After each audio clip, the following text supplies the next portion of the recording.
Hello students, आज के class में वेव्स में हम लोग इक्वेशन डिराइव करेंगे for simple harmonic progressive wave और हम लोग इक्वेशन डिराइव करेंगे फॉर द स्टेशनरी वेव्स। तो देखिए यहाँ पर हमको डिराइव करना है equation for simple harmonic progressive wave. Simple harmonic progressive wave देखिए बेसिकली ट्रेवलिंग वेव रहता है और ट्रेवलिंग वेव के लिए हम लोग इक्वेशन निकाल रहे हैं। तो इक्वेशन निकाल रहे हैं मीन्स हम लोग क्या फाइंड कर रहे हैं। अगर ये वेव जा रही है ऑन दी एक्स एक्सिस, अगर देखिए ये वेव ट्रेवल हो रही है एक्स एक्सिस में, तो हम लोग निकालना चाहते हैं कि कोई भी पॉइंट का वाई कोऑर्डिनेट कितना रहेगा। अगर इस वेव के अंदर कोई भी पॉइंट का मुझे वाई कोऑर्डिनेट फाइंड करना है एट एनी टाइम, तो अगर ये पॉइंट है, अगर इस पॉइंट का मुझे वाई कोऑर्डिनेट निकालना है एट एनी टाइम, तो इसके लिए मैं एक इक्वेशन डिराइव कर रहा हूँ। तो सबसे पहले देखिए मैं आपको ये बता रहा हूँ कि जब ये सिंपल हार्मोनिक प्रोग्रेसिव वेव बनता है तो ये स्ट्रिंग आपकी रेस्ट में रहती है। खाली उसके स्ट्रिंग के हर पॉइंट जो रहते हैं ये वाइब्रेट होते हैं, ऐसे हम परफॉर्म करते हैं और उनका एम्पलीट्यूड सेम रहता है, राइट। तो ये जब एम्पलीट्यूड ऐसे जब वाइब्रेट करता है तब हमको ये वेव की तरह दिखाई देता है। तो हम इक्वेशन निकालना चाहते हैं जहाँ पर हम कोई भी पॉइंट का हम लोग वाई कोऑर्डिनेट निकाल सकते हैं एट एनी टाइम। तो जो पॉइंट हमारे ओरिजिन में रहती है वो वाइब्रेट करती है with SHM about the main position. तो ये जो ओरिजिन वाली पॉइंट है इसका वाई कोऑर्डिनेट निकाल सकते हो ये इक्वेशन से। तो कोई भी टाइम में आप ओरिजिन वाले पॉइंट का वाई कोऑर्डिनेट निकाल सकते हो ये इक्वेशन से। ये इक्वेशन यूज करने के लिए at time t is equal to 0 में y होना जरूरी है, राइट। अब जब ये हम लोग टाइमर स्टार्ट कर रहे हैं तो आगे का पॉइंट ओरिजिन में रहेगा, लेकिन वो time t is equal to 0 में नहीं रहेगा क्योंकि टाइम बढ़ गया रहेगा। तो इसके लिए वहां पर जो वेव जाने के लिए जो वेलोसिटी है, वेलोसिटी ऑफ वेव क्या है, डिस्प्लेसमेंट अपॉन टाइम। तो वहां उस पॉइंट को वाइब्रेट होने में कितना टाइम लगेगा, ये देखिए x/v। उस पॉइंट को वाइब्रेट होने में कुछ टाइम लगेगा क्योंकि वेव वहां पर जब जाएगा तो उसको टाइम लगेगा x/v। तो उस पॉइंट को वाइब्रेशन में आने के लिए इतना टाइम लगेगा। तो अगर हमने इस इक्वेशन में ये करेक्शन फैक्टर लगाया हुआ है तो उस पॉइंट का हमको वाई कोऑर्डिनेट मिल सकता है, y is equal to a sine omega t minus x/v। तो ये इक्वेशन रिप्रेजेंट करता है सिंपल हार्मोनिक प्रोग्रेसिव वेव। तो अगर वेव हमारी राइट में जा रही है तो ये इक्वेशन रिप्रेजेंट करेगा for simple harmonic progressive wave. तो सिंपल हार्मोनिक प्रोग्रेसिव वेव के लिए क्या होता है, आपका t और x/v ये कॉम्बिनेशन में होना बहुत जरूरी है। अगर उसी तरह से ये वेव अगर मान लो राइट में नहीं जा रही है, लेफ्ट में जा रही है। अब यहाँ पर क्या हो रहा है, ये वेव हमारा राइट में जा रहा है तो यहाँ पर माइनस लाइन लगा हुआ है। अगर यही वेव हमारी लेफ्ट में जाएगी तो हमारा यहाँ पर प्लस साइन लगेगा।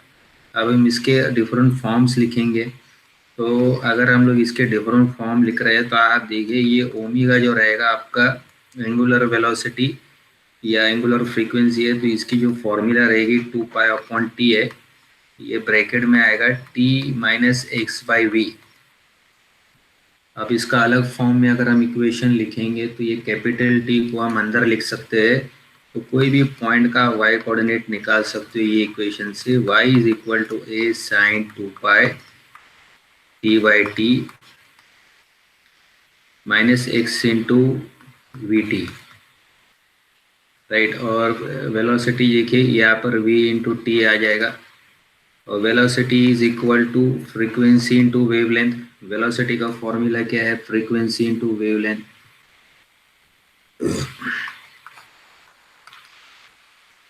a साइन 2π, तो वेलोसिटी ऑफ वेव का फॉर्मूला क्या है, फ्रीक्वेंसी इंटू वेवलेंथ। फ्रीक्वेंसी क्या आएगा 1/t। ये इक्वेशन रहेगा of simple harmonic progressive wave अगर वेव आपके राइट में जा रही है। This is an equation of travelling wave. This is an equation for simple harmonic progressive wave for wave travelling towards right. अगर वेव ट्रेवल हो रही है लेफ्ट में तो यहाँ पर प्लस साइन आएगा। तो सिंपल हार्मोनिक प्रोग्रेसिव वेव के लिए क्या है, आपको इक्वेशन में यहाँ पर ये इक्वेशन जो ये फॉर्म में रहना चाहिए कि वहाँ पर t के साथ में x और v ये कॉम्बिनेशन में होना चाहिए, या तो फिर f x minus V T ये फॉर्म भी चलेगा अगर वेव राइट में जा रही है। अगर वेव आपकी लेफ्ट में जा रही है तो इक्वेशन आपका ये फॉर्म में होना चाहिए, अगर ये वेव आपकी अगर लेफ्ट में जा रही है, ठीक है, ये लेफ्ट के लिए और ये राइट के लिए। अब हम लोग ये इक्वेशन आपको लिख रहे हैं, that is this is for the right. अगर आपका वेव राइट में जाएगा तो यहाँ पर माइनस साइन लगेगा, अगर आपका वेव यहाँ पर लेफ्ट में जाएगा तो ये साइन लगेगा। तो अगर आप ये वाला कॉम्बिनेशन यूज कर रहे हो t minus x by we, तो इसका मतलब वेव लेफ्ट में जा रहा है। अगर आप x माइनस वी टी भी ले सकते हो तो वेव लेफ्ट में जा रहा है। अगर आप ये वाला कॉम्बिनेशन यूज करो F T minus x by we, तो इसका मतलब वेव राइट में जा रहा है। F X minus V T अगर यूज कर रहे हो तो वेव राइट में जा रहा है। अगर यहाँ पर प्लस साइन आप लगा रहे हो तो मतलब वेव लेफ्ट में जा रहा है। अब फंक्शन अगर आप साइन या कॉस लेते हो, इसका मतलब वेव क्या आपका साइनोसोडियल फॉर्म में है। तो अगर आपने साइन या कॉस यूज किया है तो इसके लिए इसको कहा जाता है सिंपल हार्मोनिक प्रोग्रेसिव वेव। तो this is an equation for simple harmonic progressive wave. These are the equations. This is an equation for simple harmonic progressive wave. This is an equation for simple harmonic progressive wave traveling to the right. This is an equation for simple harmonic progressive wave traveling to right. This is an equation for simple harmonic progressive wave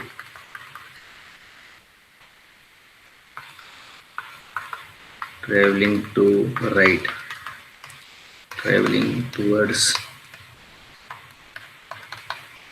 right. अब next equation की तरफ बढ़ते हैं। अभी हमको देखिए यहाँ पर हमको इक्वेशन डिराइव करना है फॉर स्टेशनरी वेव और स्टैंडिंग वेव, और शो दैट द नोड्स और antinodes are equally spaced. अगर आप एक रोप लेते हो और रोप के अंदर आपने दो वेव ऐसे ट्रेवल कर रहे हैं, दोनों भी वेव आइडेंटिकल है। ओनली डिफरेंस इज दैट कि one wave is going to the right and the other wave is going to the left. और इनका अगर सुपर इम्पोजिशन हो गया, सुपर पोजिशन अगर इन दोनों वेव्स का हो गया तो इनका जो y कोऑर्डिनेट रहेगा, इस दोनों के सुपर इम्पोजिशन के बाद जो वेव बनेगी उसकी y कोऑर्डिनेट क्या रहेगी, y1 प्लस y2। तो हम ये y निकालेंगे स्टेशनरी वेव के लिए। तो देखिए y1 जो रहेगा हमारा ये क्या रहेगा, ये sine 2 pi T by T minus X by wavelength. ये वेव राइट की तरफ जा रही है, ये वेव आपकी लेफ्ट की तरफ जा रही है। तो यहाँ पर नेगेटिव की जगह पे ये पॉजिटिव यूज करेंगे यहाँ पर, T by T plus X by wavelength, क्योंकि ये वेव हमारी यहाँ पर लेफ्ट में जा रही है, ये वेव हमारे राइट में जा रही है। तो आप देखिए ये हमारा कॉमन आ जाएगा। अब हम लोग दोनों फंक्शंस को ये ऐड करेंगे, sine 2 pi T by T minus X by wavelength plus sine 2 pi T by T plus X by wavelength. ये दोनों वेव को हमने ऐड किया हुआ है।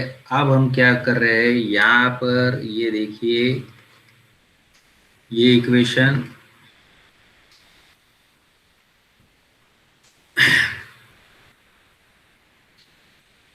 अब देखिए हम लोग क्या कर रहे हैं, यहाँ पर ये इक्वेशन सॉल्व करने के लिए हम इसको इस तरह से लिख रहे हैं, y is equal to A sine, ये 2 पाई को अंदर लिया जा रहा है तो 2 pi T upon capital T minus 2 pi X upon lambda plus sine 2 pi small T upon capital T plus 2 pi X upon wavelength.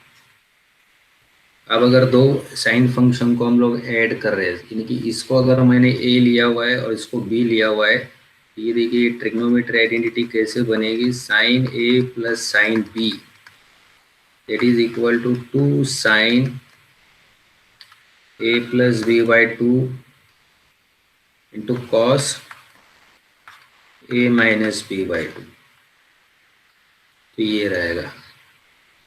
तो सबसे पहले इसको मैंने यहाँ पर ये जो साइन के अंदर पूरा टर्म है, इसको a लिया हुआ है, इसको b लिया हुआ है, तो ये sine a plus sine b है, ये y हमारा रहेगा, यहाँ पर a रहेगा और ये 2 रहेगा, और इन दोनों को हम ऐड कर रहे हैं तो ये बनेगा आपका 4 पाई टी अपॉन टी। फिर ये बनेगा कॉस, इसको अगर हम माइनस कर रहे हैं तो ये आएगा -4 पाई x अपॉन लैम्बडा, और हमको ये 2 नहीं भूलना चाहिए डिनोमिनेटर में, तो डिनोमिनेटर में यहाँ पर 2 भी है, ये इक्वेशन रहेगा। तो इसके बाद देखिए ये जो y रहेगा हमारा, कोई भी स्टेशनरी वेव के अंदर कोई भी y कोऑर्डिनेट जो रहेगा, इसका इक्वेशन का ये फॉर्म आएगा 2a साइन 2 पाई t upon capital T into cos -2 पाई x अपॉन लैम्बडा।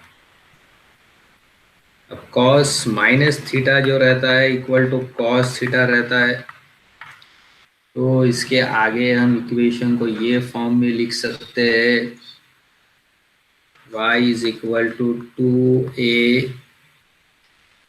cos 2 पाई x अपॉन लैम्बडा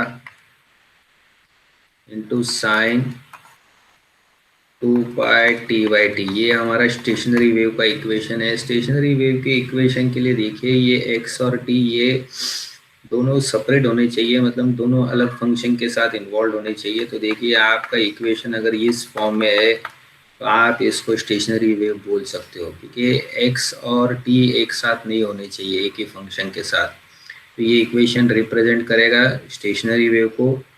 और अगर देखिए अगर आप दो वेव को सुपर इम्पोज करते हो और पहले अगर आपका कॉस आ रहा है फिर उसके बाद साइन आ रहा है, इसका मतलब ये जो वेव है ये इस तरह का वेव रिप्रेजेंट कर रहा है कि ओरिजिन में आपका एंटी नोड बन रहा है। तो ओरिजिन में आपका एंटी नोड बन रहा है और दोनों वेव के एम्पलीट्यूड को हम ऐड करेंगे, a प्लस ए आपका 2a बन जाएगा, राइट। a प्लस ए आपका 2a बन जाएगा। तो इस तरह से ये 2a रहेगा और ये पॉइंट आपका नोड रहेगा, यहाँ पर इसकी y कोऑर्डिनेट 0 रहेगी। तो ये आपका 2a रहेगा, ये आपका 0 रहेगा। तो इस तरह से ये आपका स्टेशनरी वेव बनेगा, राइट। और ये देखिए ये यहाँ पर जब जाएगा वेव, जब आपका स्ट्रिंग ऊपर जाएगा तब ये +2a बनेगा, जब स्ट्रिंग नीचे आएगा तब ये आपका -2a बनेगा। तो इस तरह के जो वेव रहेगी, यानी कि ओरिजिन में जब आपको एंटी नोड मिल रहा है, ओरिजिन में अगर आपको एंटी नोड मिल रहा है तो ये इक्वेशन ये फॉर्म का रहेगा। अगर ओरिजिन में आपको यहाँ पर नोड मिला हुआ है, ओरिजिन में आपको नोड मिला हुआ है, तो देखिए ये इक्वेशन इस तरह का फॉर्म का रहेगा। साइन और कॉस को हम लोग इंटरचेंज करेंगे, तो ये हमारा साइन यहाँ पर आ जाएगा, तो ये 2 पाई x upon lambda into cos 2 pi t/t। तो यहाँ पर क्या हो रहा है, ये जो स्ट्रिंग जब वाइब्रेट कर रहा है तो इसका ओरिजिन खाली वाइब्रेट नहीं कर रहा है, उसको ओरिजिन को हम बोलेंगे नोड्स। उसके बाद और एक नोड हमको मिलेगा, उसके बाद और एक नोड मिलेगा। तो नोड मतलब क्या रहता है, जो पॉइंट्स वाइब्रेट नहीं करते, तो जिसकी वाइब्रेशन पूरी 0 रहती है। जब तो स्ट्रिंग जब वाइब्रेट करता है तो देखिए ये ऊपर जाएगा फिर ये नीचे आ जाएगा। ये मैक्सिमम एम्पलीट्यूड है, +2a और -2a मैक्सिमम एम्पलीट्यूड है। लेकिन नोड ऐसे पॉइंट है कि जो वाइब्रेट नहीं करेंगे, नोड ऐसे पॉइंट है कि जो वाइब्रेट नहीं करेंगे, तो वहाँ पर आपका एम्पलीट्यूड पूरा 0 रहेगा। तो ये इक्वेशन अगर आप ले रहे हो तो ये इस तरह का स्टेशनरी वेव के लिए, ठीक है। तो इस तरह की ये दो वेव्स हम लोग ने निकाले हुए जो स्टेशनरी वेव को रिप्रेजेंट करता है। इस वेव में देखिए क्या होता है, ओरिजिन में आपको नोड मिलता है, इस वेव के इक्वेशन में ओरिजिन में आपको एंटी नोड मिलता है। अब पहले वाले इक्वेशन को हम लोग ये फॉर्म में लिख सकते हैं, that is y is equal to ax into cos y is equal to ax into sin, y is equal to ax into sin 2 pi t/t। आप ये फर्स्ट वाले इक्वेशन को हम लोग ये फॉर्म में लिख सकते हैं, y is equal to ax sin 2 pi t/t, क्योंकि आप देखिए ये वाली इक्वेशन में ये इसकी एम्पलीट्यूड है, ये इसकी एम्पलीट्यूड है। और एम्पलीट्यूड जो है जो ओरिजिन के साथ जैसे जैसे हम आगे जा रहे हैं डिस्टेंस के साथ, तो इसका एम्पलीट्यूड जो है देखिए वो चेंज हो रहा है, ठीक है। तो इसका एम्पलीट्यूड जो रहेगा वे, ये जो स्टेशनरी वेव का एम्पलीट्यूड जो रहेगा वो आपका रहेगा cos 2a cos 2 पाई x पाई लैम्बडा। तो ये स्टेशनरी वेव का एम्पलीट्यूड रहेगा, ठीक है, 2a cos 2 पाई x अपॉन लैम्बडा। और मैक्सिमम एम्पलीट्यूड के लिए, फॉर मैक्सिमम एम्पलीट्यूड यानी कि आपका एम्पलीट्यूड मैक्सिमम चाहिए, तो फॉर मैक्सिमम एम्पलीट्यूड के लिए यानी कि मैक्सिमम एम्पलीट्यूड यानी कि मैक्सिमम एम्पलीट्यूड के लिए मतलब एंटी नोड के लिए, एंटी नोड के लिए आपका एम्पलीट्यूड क्या होना चाहिए, प्लस और माइनस 2a होना चाहिए। तो अगर हमने एम्पलीट्यूड को प्लस और माइनस 2a रखा हुआ है, यहाँ पर राइट साइड में भी 2a आ रहा है, ये cos 2 pi X upon lambda आ जाएगा। तो इसका मतलब cos 2 pi X upon lambda की वैल्यू क्या रहेगी, आप देखिए cos 2 pi X upon lambda की वैल्यू क्या रहेगी, यहाँ पर प्लस और माइनस 1 रहेगी। तो कॉस की वैल्यू प्लस और माइनस 1 कब बनती है, देखिए ये 0 में, तो कॉस 0 आपका प्लस 1 रहेगा, पाई बाई 2 में आपका 0 रहेगा, इधर 90 में आपका 0 रहेगा, यानी कि पाई बाई 2 में 0 रहेगा। और आप जब कॉस पाई में जाओगे तो ये देखिए इधर -1 रहेगा, फिर ये 3 पाई बाई 2 में 0 रहेगा, फिर ये यहाँ पर 2 पाई में +1 रहेगा। तो इस तरह से ये 0 रहता है, +1 रहता है 0 में, -1 रहता है पाई में, 2 पाई में आपका +1 रहता है। और इस तरह से फिर हम जब आगे जा रहे हैं तो ये देखिए ये 3 पाई बाई 2 यहाँ पर रहेगा, तो ये 0 आ गया, पाई बाई 2 आ गया, इधर पाई आ गया, ठीक है, इधर यहाँ पर 3 पाई बाई 2 आ गया यहाँ पर, और ये 2 पाई आ गया है। फिर 2 पाई को आप फिर अगर आप पाई बाई 2 ऐड करते हो तो ये 4 पाई प्लस 5 पाई बाई 2 आ जाएगा, इधर 0 हो जाएगा, फिर ये यहाँ पर आपका 3 पाई आ जाएगा, तो 3 पाई में फिर आपका ये -1 आ जाएगा। तो इस तरह से ये +1 -1 हो रहा है fluctuate at integral values of pi, यानी कि जब 2 पाई एक्स बाय लैम्बडा की वैल्यू क्या आनी चाहिए, यहाँ पर 0 होनी चाहिए, पाई होनी चाहिए, 2 पाई होनी चाहिए, 3 पाई होनी चाहिए। और ऐसे अब जब जाओगे वैल्यूज लेने के लिए तब इसके वैल्यूज क्या रहेंगे, +1 यानी कि +1 रहेगा। ये जो आर्ग्यूमेंट है यानी कि 2 पाई एक्स अपॉन लैम्बडा, इसका cos 2 pi X upon lambda आपका +-1 रहेगा। तो यहाँ पर +1 मिलेगा, यहाँ पर -1 मिलेगा। तो देखिए इन वैल्यूज के अंदर आपको क्या मिलेगा, कॉस की जो वैल्यूज मिलेगी, cos 2 pi X upon lambda, यानी कि ये प्लस और -1 कब रहेगा, जब ये 2 पाई एक्स अपॉन लैम्बडा आपका 0 रहेगा, पाई रहेगा, 2 पाई रहेगा। मतलब यहाँ पर आपको क्या मिलेगा, पहला एंटी नोड मिलेगा, उसके बाद सेकेंड एंटी नोड मिलेगा, थर्ड एंटी नोड मिलेगा, fourth anti node, fifth anti node, ऐसा मिलेगा। तो कौन से डिस्टेंस पे आपको एंटी नोड मिलेगा, x इज इक्वल टू 0, फिर ये λ/2, इसके बाद लैम्बडा पर 3λ/2, उसके बाद ये आपको मिलेगा 2λ पे। अगर आप दोनों नोड्स के बीच में डिस्टेंस ले रहे हो, therefore distance between 2 successive anti node ले रहे हो, कोई भी 2 एंटी नोड ले रहे हो, इनके बीच में आप डिस्टेंस निकाल रहे हो, therefore distance between 2 successive anti node अगर आप ले रहे हो, दोनों एंटी नोड के बीच में डिस्टेंस निकाल रहे हो, distance between 2 successive anti node ले रहे हो, तो देट विल बी λ/2, यानी कि ये 2 को अगर माइनस कर रहे हो तो ये λ/2 आ जाएगा। Distance between 2 successive anti node आपका क्या आएगा, ये λ/2 आ जाएगा। मतलब 3λ/2 माइनस लैम्बडा कीजिए तो ये λ/2 आ जाएगा। तो इसके बाद 2λ माइनस 3λ/2 कीजिए, λ/2 आ जाएगा। तो उसी तरह से अगर आप नोड के लिए कर रहे हो, नोड मतलब क्या रहता है, ऐसी पॉइंट रहती है जहाँ पर ये वाइब्रेट ही नहीं हो रहा है, तो फॉर नोड के लिए आपका एम्पलीट्यूड 0 होना चाहिए। तो for node our amplitude should be 0, that means cos 2 pi x upon lambda, that should be 0 for node. So therefore 2 pi x upon lambda, what values it can take, 2 pi x upon lambda can take values, that is π/2 ले सकता है वो, 3π/2 ले सकता है, 5π/2 ले सकता है, यहाँ पर वैल्यूज 7π/2। तो इन वैल्यूज पे वो जीरो हो जाएगा। तो आप देखिए यहाँ पर जब हम लोग कॉस की वैल्यू ले रहे हैं, π/2 में जीरो हो रहा है, 3π/2 में जीरो हो रहा है, 5π/2 में जीरो हो रहा है, तो यहाँ पर सब हमको नोड्स मिलेंगे ये इन कॉस वैल्यूज पे। ये जो ग्राफ है ये कॉस थीटा बेसिस थीटा का ग्राफ है। इन वैल्यूज के ऊपर आपको ये जीरो मिलेंगे।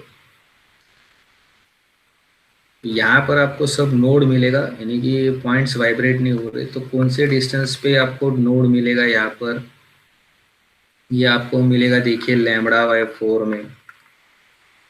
उसके बाद जब आप ऊपर ले रहे हो तो फिर ये 3 λ/4 में मिलेगा। उसी तरह से 5 λ/4 में मिलेगा। उसी तरह से 7 λ/4। इन पॉइंट्स पे आपको नोड मिलेगा, मतलब ये वाइब्रेट नहीं हो रहा है। तो अगर इन दोनों पॉइंट को हमने सेपरेट कर लिया, 5 λ माइनस 3 λ, इनके हम डिफरेंस निकाल रहे हो तो देखिए λ/2 आ जाएगा। कोई भी दो पॉइंट जहाँ पर हमको नोड मिल रहा है, मतलब इस पॉइंट पे क्या हो रहा है, आपका स्ट्रिंग वाइब्रेट ही नहीं हो रहा है। मतलब स्ट्रिंग ऐसा है कि वाइब्रेट ही नहीं हो रहा है, तो स्ट्रिंग वाइब्रेशनलेस है, मतलब वाइब्रेट नहीं हो रहा है। तो यहाँ पर आपको नोड मिल रहा है। ये देखिए इन पॉइंट्स के ऊपर आपको नोड मिल रहा है, मतलब ये वाइब्रेट नहीं हो रहा है। तो यहाँ पर इन दोनों के कोई भी दो पॉइंट लोगे, इनके बीच में आप डिफरेंस ले रहे हो, तो distance between two successive nodes क्या रहेगा आपका, λ/2 रहेगा। और डिस्टेंस बिटवीन टू सक्सेसिव, यानी कि कोई भी दो नज़दीक के आप नोड्स ले रहे हो, उनके बीच में आप डिस्टेंस निकाल रहे हो, तो वो भी आपका λ/2 रहेगा। यानी कि ये जो पॉइंट रहे जो वाइब्रेट ही नहीं हो रहे, वाइब्रेशनलेस है, वो नोड है, और इनके दोनों के बीच में डिस्टेंस ले रहे हो तो λ/2 है। Therefore distance between two successive node, therefore distance between two successive nodes, therefore distance between two successive nodes is equal to distance between two successive antinode. Distance between two successive node is equal to distance between two successive antinode. कोई भी दो आप successive antinode लो या कोई भी दो successive node लो, इनके बीच में डिस्टेंस क्या रहेगा, λ/2। Therefore nodes and antinodes are equally spaced. Therefore nodes and antinodes are equally spaced, भी स्पेस रहेगा।